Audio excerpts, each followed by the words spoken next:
Hello and welcome to the Rask Network. What you're about to hear and see is limited to general financial information only. Please be sure to speak to your financial planner or refer to our financial services guide available at rask.com.au/FSG before acting on the information. Do you want to improve your relationship with money? A helpful tool when we're trying to improve our finances is asking ourselves questions that push us to be curious and really uncover our relationship with money. This is important because so much of our financial success depends on our behaviour, not how smart we are, how much money we have, or what investments we choose. I've put together this list of 10 questions that you can ask yourself, and I recommend grabbing a piece of paper or opening a Google Doc so you can brainstorm your responses and what comes up immediately for you as we go through this episode. You can then check out the show notes for the full list of questions that you can work through over the next few weeks. It might be overwhelming to do it all at once, but these are really important questions to better understand your relationship with money. Now, I've got Owen on the show to go through these 10 questions with me and provide some insightful responses on what he thinks. Yes, well, I'm excited because these are really thought-provoking questions, Kate. And they're actually a bit of fun. They're not like, some of them are surely, deep and you're looking inward on yourself. But for most of them, they're actually really interesting activities and thought-provoking. So I like them.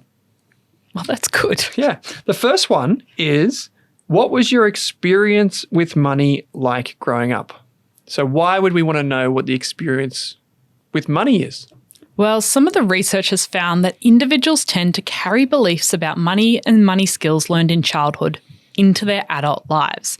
And some of the behavioral finance researchers, Brad and Ted Klontz out of the US, have said that money beliefs are developed in childhood. They're passed down from generation to generation throughout families. They're typically unconscious, so we're not thinking about them every day. They're bound by context to the situation, and they also drive a lot of our financial behaviour. So getting to understand your experience with money growing up, and we've spoken to Karen Ely about this on the show in the past, is really important to understand why you might be making or not making the decisions you're currently making with money. Yeah.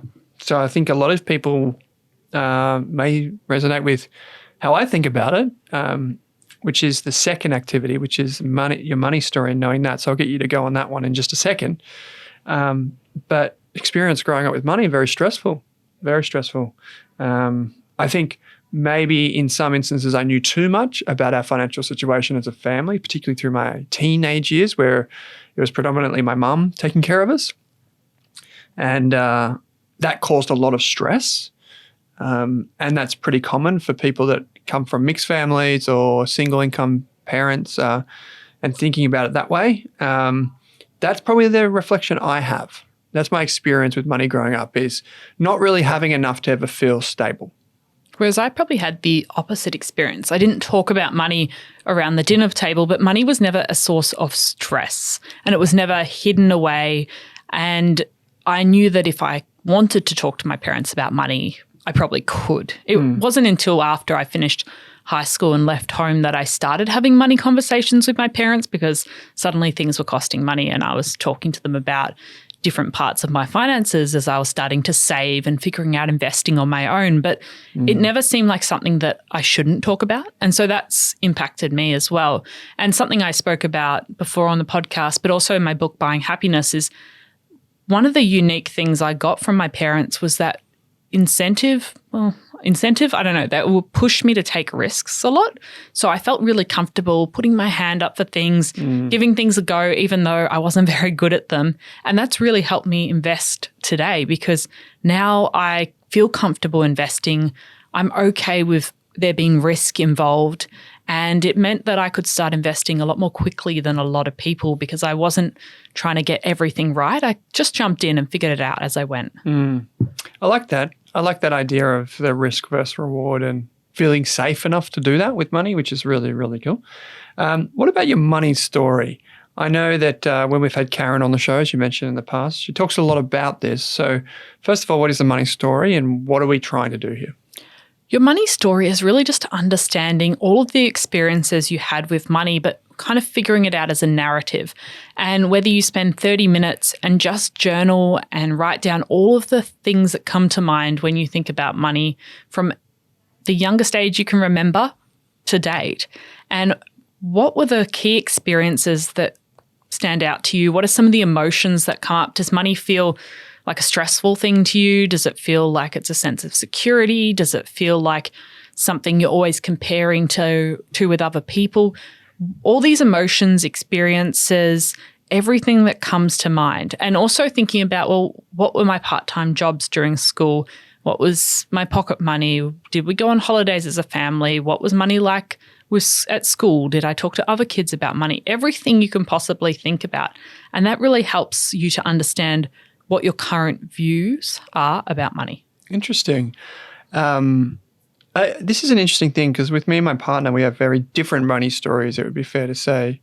And what's actually translated to is the way, as we covered in the first point, that experience has shaped now how we the narrative we build around money. And so, for example, I've always felt like I'm stressed about money, always had this kind of like scratching desire to do more. I feel like I'm kind of in constant flight mode. If you think about that fight or flight, I'm constantly like trying to run away from those anxieties by getting more, bringing more in, doing these types of things. When really if I just stopped and categorized it as like a story through time, there's different scenes. There's like the first scene, which was like a dawning where I felt like I didn't have anything.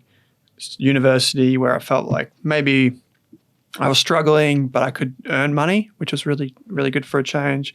Then getting into working life, which I was a contractor and I was earning really good money, but I didn't feel like it at the time because I'd just come off 10 or 15 years of not having any. And now, then starting the business, didn't have a lot of money. And more recently, obviously, I went for years without a wage through Rask, but now it's obviously very, very different. So like there's different chapters in that money story, if you like. And once you've got it written down, you can see if there's any common threads or patterns that you can see repeated throughout, even though you've been in different phases of your life and you might have been living at home and then you were a student, then you were starting a business, then you were working, you're investing. Are there any threads or patterns you can see of behavior that stand out to you that you can use to better inform your financial decisions? Definitely. Yeah. And that's really interesting. That would be a really interesting exercise for people. Definitely more like a sieve than I probably admit, as in like money hits my pocket and it just disappears sometimes. So that still happens from time to time. And that's very like a hangover from when I was younger and overcompensating with money. So I think a lot of people could learn so much about themselves by kind of just thinking about what's been the journey as a child, adolescent, young adult, really interesting introspection. And the more knowledge you have about yourself, the better you can make decisions in the future. Like maybe you realize everyone in your family said that it was really bad to invest. It was something that only other people did. You're not an investor. That might have been true and that might have been true to them, but it doesn't have to be your story going forward. So understanding that gives you the first step to unpacking it and going, okay, well, it's not actually a bad thing to invest. I can invest. There's no reason I can't. And then why do I want to invest? How am I going to invest? So you can start thinking about the future steps you're going to take. I like it. Question number 3 is, what does money mean to you? Do you view it as inherently good, bad, or just a necessary tool? I remember when we had Queenie on the show, I think it was the first time or second time she was on the show, she mentioned how she always assumed that having money meant it was evil because of all the movies suggest that the bad guy is always the dude with money, right? How do you think about it? What does money mean to you? I think now it is a tool, it is a resource, it is something that's going to allow me to have more choices in the future. And that's changed over time. When I first left high school, I only had $1,000 and I had to start from scratch like many 18-year-olds do. But then it was just something, I could probably find a bit more of it. I didn't really need to keep it. And that's slowly changed over time as I've started going, okay, well, having an emergency fund is a priority to me. And that gives me a sense of security. And then having investments gives me a lot of security and control. And I think to me, Karen pushed me on this question when we did an episode in the past. And to me, it's control and independence. That's what money is to me. And it's important to know that because if you're talking with your friends or family or partner about money to them might mean something very different. To someone else, money might mean freedom or security or fear. And if you have different values and meanings to money and you haven't discussed those, sometimes that is why you're going to clash. It's really interesting. And I think, if you do talk about that with your partner, you can run through all of these exercises with your partner. For me, I was just trying to think about it as you were answering the question. It's somewhere between convenience and time. So having more money is a tool that enables me to have time. Like you said, control. I think Morgan Housel is that saying, it's financial freedom is doing what you want, when you want, with who you want, which is a really interesting way to phrase it too. So time would be translating to, going outside and throwing the bone for your dog, or it could mean spending extra time with your family and not really thinking about any urgency. There's no urgency to go and do something. It also means that if life throws you a curveball, you can respond in a way that's convenient. So family member's sick, you can jump on a flight regardless of the cost. Those types of things. It makes your life more convenient. Question number 4, Kate, was the most fun one that I could think in the list. And I often think about this. What would you do if you were given $1 million? Before you answer that question, why are you asking it? I'm using this as a question to help better understand what your values are with money. And it's good to write down your immediate thought about what you would do with $1 million and then think about it a bit more and let all your filters and your values and your priorities float in, and then write down what you would do with $1 million. Because immediately I might say one thing. I might say I'll buy a farm. And then if I think about it a bit more, I might say I'm going to invest in my ETF portfolio. Or for you, it could be a European holiday for all the family and friends and donate to charity. Yeah. So what would you do with $1 million? I think I'd buy a farm. Okay. Yeah. So. Okay. I like it. Yeah. I think it's an interesting one just to think about what your values are with money and what your priorities are. And you can also play around with this by changing the amount. So it might be interesting to see what you would do with $1,000, because that's a very different amount. And you might see there's something that you really want right now, or what are your priorities immediately? What would you do with $10,000, $100,000? So you can play around with this depending on how realistic you want to make the scenario, or if you want to think about what are your dreams with money. Okay, so $1 million might be more of a dream for some people. Like, I might take $1 million and put it in the VHY dividend ETF so I can earn passive income. Yeah. Or it might be... That's probably not your immediate thought. No, my immediate thought is I would buy the farm, then release the equity and invest in VHY, and then live off the income. So anyway, I have thought about this exercise. I've done this mental exercise maybe 10 or 20 times over the past 5 years, and it's all basically come back to a very similar strategy. It's probably not enough to retire on for me, but it is enough that I can get really creative with. I could get the farm that I want while also using some other, what we call equity release strategy. I'll save that for another time. Yeah. But if you did it on $10,000, that's more realistic, like you said, and probably achievable to a lot of people that listen to this podcast, is what would you do with $10,000? Yeah. And that's a really interesting one because it's probably more achievable in the short term. Yeah, and I think in the short term, helps you prioritize. I'm using $10,000 for travel. Same. So using these different amounts helps you work out, well, what are my goals at the moment? What are my priorities? What would I do with the money? And then you ask your partner or your friend or your family member, and that helps you understand what their values are. The next question, Kate, is looking back over the past year, what have been the most meaningful things that you've spent money on? I know you did this for your book in a roundabout way. This is an important question because we can often spend money without being intentional at all, and it can quickly leave our bank account and we can get to the end of the month and go, where did I spend my money? I didn't really get any value from this spending. And so doing this exercise to look back over, you could do past year, past month, past quarter, whatever you want to do, but looking through your bank statement and going, what left a memory? What am I still glad I spent money on? What can I see in my house right now that still makes me really happy? And you can get a better idea of what things bring you joy and what you value. And then you can look at that statement too and also think about what didn't you get any value from? Maybe that meal out was just blur. Maybe you didn't care about buying Uber Eats. So what have been those most meaningful things for you? For me, it's usually books and travel and... Any book in particular though, Kate?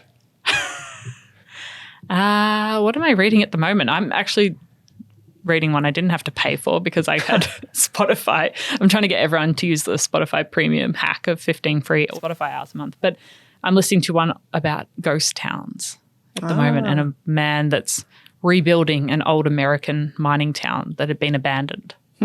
Interesting. Bit random. My most meaningful one, bigger purchase, was a boat. And it's both good and bad because I look at it and I think to myself, every time it's in the driveway, I'm thinking, damn, you're beautiful, but you cost me a lot of money and you sit there most of the time doing nothing. And that gives me a bit of anxiety, if I'm honest. Airbnb the boathouse? Yeah, you probably could, like Lisa, have friends and family are free to use it whenever they want. A lot of them don't, but some of them do. Some of them say, hey, do you mind? I'm like, sure, go for it. And that makes me happier because it eases my anxiety around how much it costs.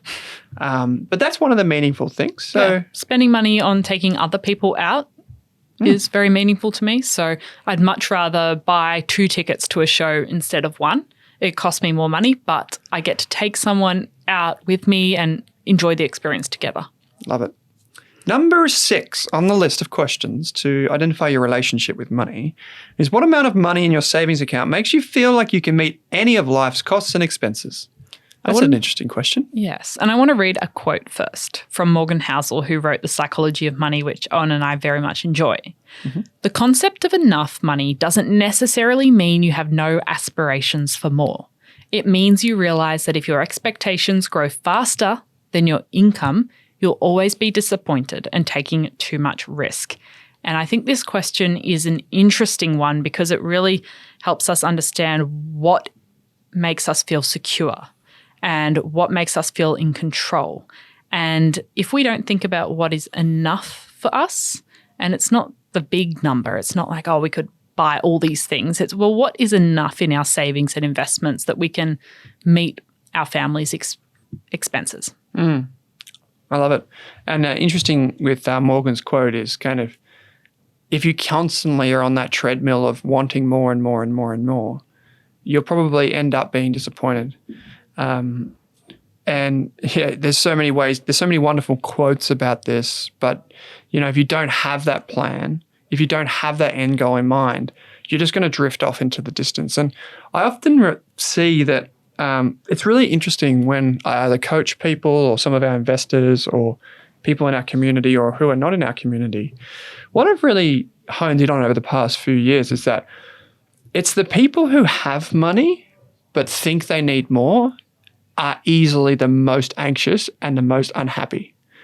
So I'm talking about people who may send their kids to private school because they have enough money, but they're comparing themselves against the other people who don't even notice where their kids go to school because they've got so much money.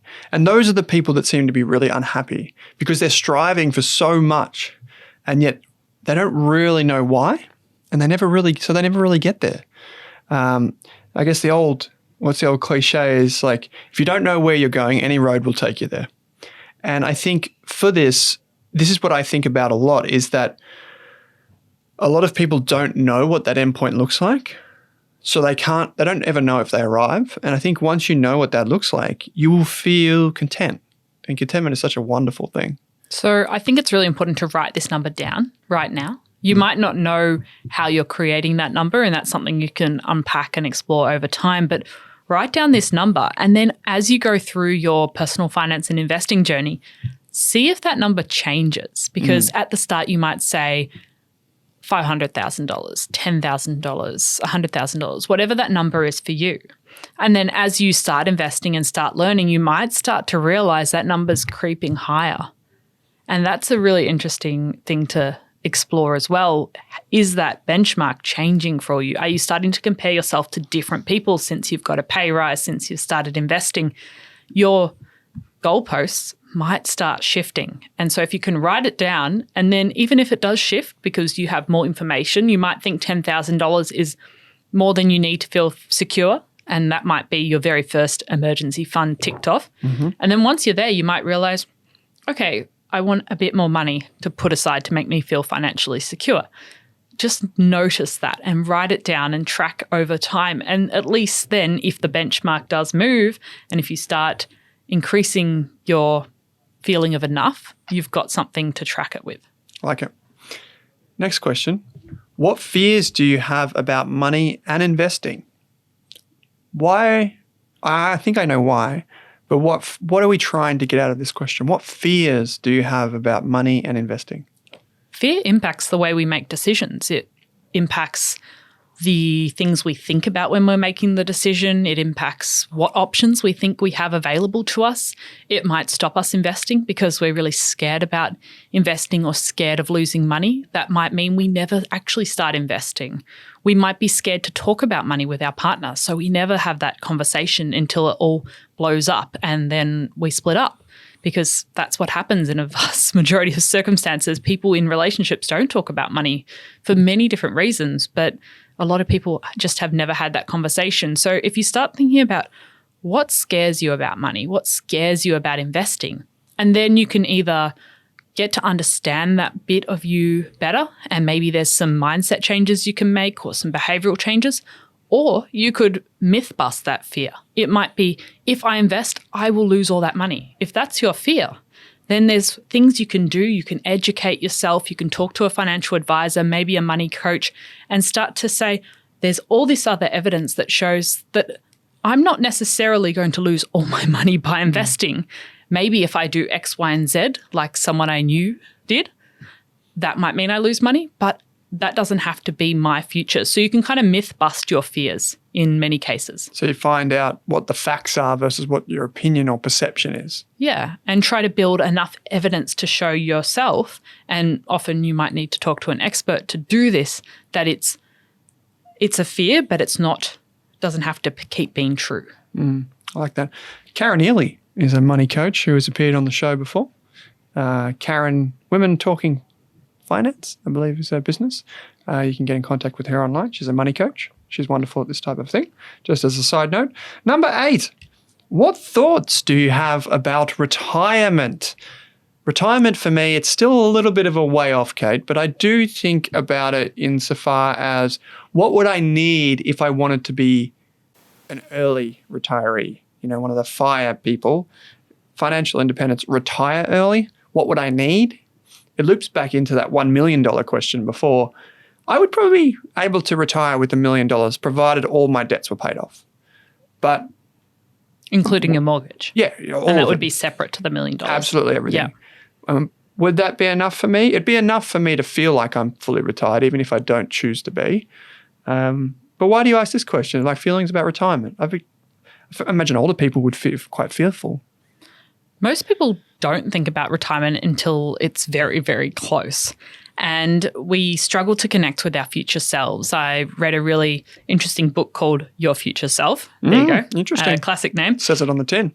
And it looks at all the research, and the guy writing it actually did a lot of the research in the US about how much trouble we find it to connect with our future self. And that means we find it really hard to delay the gratification and put money aside for our retirement or our future. And so just starting to think about, have you ever thought about retirement? Do you feel really disconnected from that future version of you? Thinking 10, 20, 40 years ahead, can you connect with that version of yourself at all? And one of the activities he got participants to do was to get an aged up photo of themselves. So he got them to put it in FaceApp or something and suddenly look at a picture of themselves at 60 or 70. And looking at that photo, participants started to connect with their future selves a little bit more and were able to put more aside for their retirement. And just thinking about your retirement, most of us don't feel connected. So if we can just start to think about, this is me in the future, and what can I do today that's going to be kind for that person, which is me in the future. And maybe it's just checking where your super is and checking it's in the right investment option for you and checking your insurances. Small little changes you can make to be kind to future version of you. And if printing out a photo of 70-year-old you and putting on the fridge helps, do that. I like it. 70-year-old Kate, I remember when you first discovered this research and... I did it. The photo was a bit scary. Okay, interesting. Number 9, second from last, is when was the last time you had a conversation with someone about money? For me, it was probably yesterday. You? We talked about money at lunch. Well, other than us, and we talk about money a lot in the office, it drives Monique, our podcast manager off stage here. I imagine it drives her a little bit insane, but no, she's smiling. That's the main thing. But seriously, most people aren't talking about money like we are every day. Most people don't sit behind a microphone and obsess about these things. When was the last time you had a conversation with someone about money? I think most people would relate to their partner, maybe their kids or their parents. Sibling? Yeah. I know you talked about this a little bit in your book when you realized when you were younger, you were talking to a friend and you realized they're probably not as engaged. I think that you were in your late teens or something like that. So it's about finding someone that can actually get into the conversation, I guess. Yeah, and you want to find someone that's at a similar level or maybe 1 or 2 steps ahead on their own journey. So if you're just figuring out how to pay off your credit card debt and you're talking to someone that has a fancy house and all the stuff, it might not be very easy for you to relate about money, and you might not be able to get the encouragement that you need to pay off that credit card debt. So it might be worth finding someone else who's working really hard to get themselves out of debt or who has recently got themselves out of debt to help keep yourself accountable along the way and share what worked, share what didn't work. Sometimes it can be difficult if you're talking to someone 10, 20, 30 years ahead of you on the journey because they've forgotten all of the steps often at the very start that got them there. Yeah. And they haven't gone through recently all the feelings. So if I've been investing for 10 or 20 years and I'm speaking to someone who's still struggling to make their first investment, I might not be able to relate as much because I've kind of forgotten those emotions and the feelings that come up when you're just about to make your very first investment and it's really overwhelming and it's nerve-wracking and you feel like you might be making the wrong decision.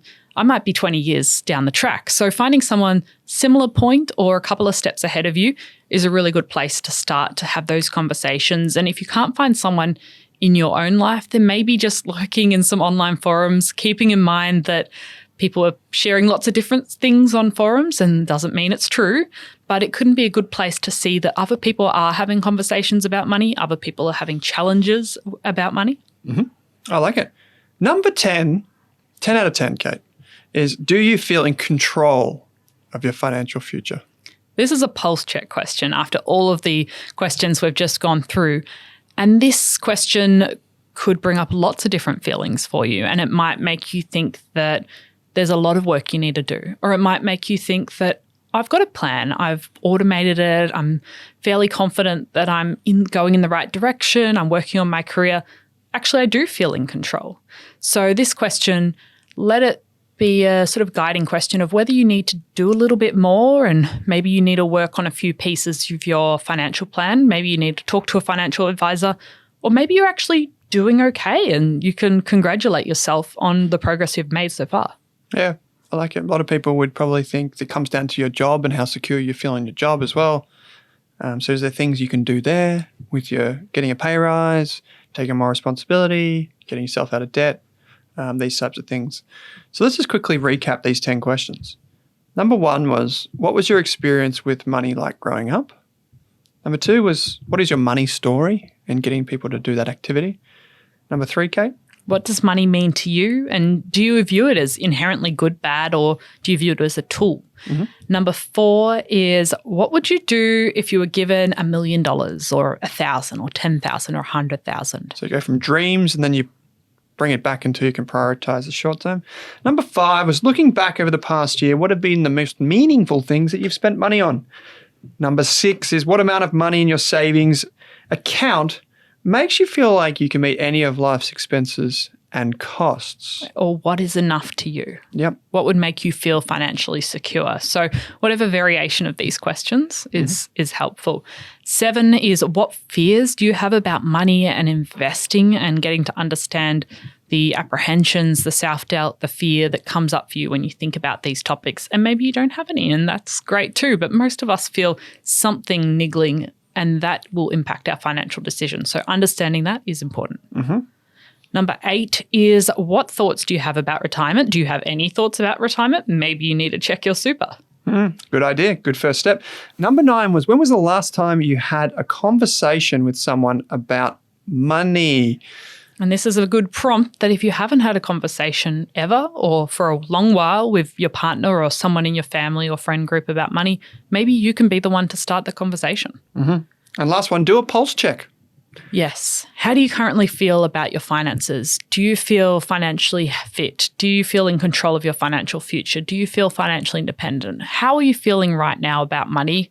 If you're not feeling great, what is one small action you can take today to start working on that? And we have plenty of free courses on Rask Education if you're looking for what that next step could be. Well, people can write these down and we'd encourage them to do that, as you said, Kate. If you do want to share your responses with us, you will find a link in your podcast player that takes you to a form, and it's anonymous. It's a form that you can fill in these 10 questions and get a copy for yourself. And what we'll do is we'll collate some of the really interesting answers and bring them up on a next Money and Chill or Australian Finance podcast episode once a few of us have had a chance to fill it in. I think these questions are absolutely wonderful, and it'll be great to see what everyone else thinks about their situation and their goals and the way they feel about money. So, Kate, this was heaps of fun. Lots for folks to go on. Really, really important part for partners and people in relationships as well to understand themselves and their partner. If they can sit down and go through even some of these questions with them, that would be wonderful. So as always, thanks for joining me. Thanks for listening, everyone. Thanks for watching this video on the Rask Network. While you're here, don't forget to like and subscribe so you can get videos each and every day on business, finance, investing, and so much more.